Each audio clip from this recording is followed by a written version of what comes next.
Xavier? Libby? Teka, bakit ka nandito?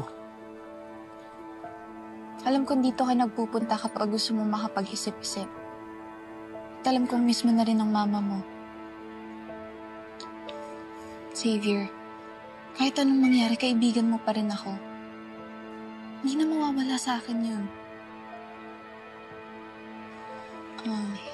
Kinonta ka na ba ni Tita Lailani? Hindi pa nga eh. Araw-araw nga ako naghihintay. Baka naman naghihintay lang ng right timing ang mama mo. Trust me, magkikita rin kayo. Sana nga.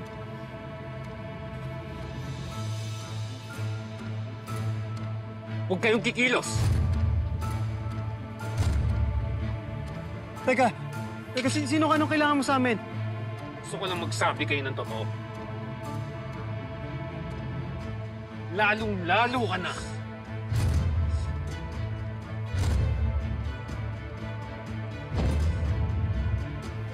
May nangyari bang totoo na kidnapping?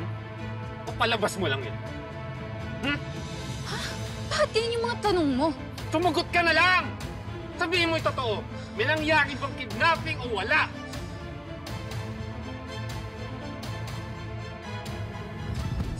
Eh kung ito yung patayin ko... Wag!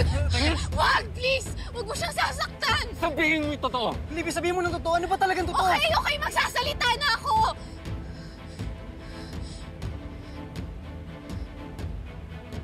Sabihin mo yung totoo! Walang nangyaring kidnapping! Gawa-gawa ko lang lahat ng yon.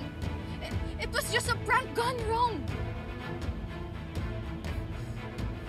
Imposibleng nagawa mo yun mag-isa. Sino yung kasabwat mo, ha? Sino yung kasabwat mo? Sumagot ka! Ano ba? Sasagot ka ba o hindi?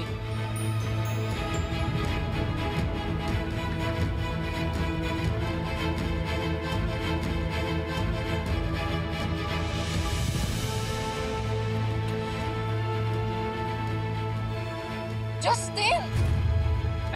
It's a prank!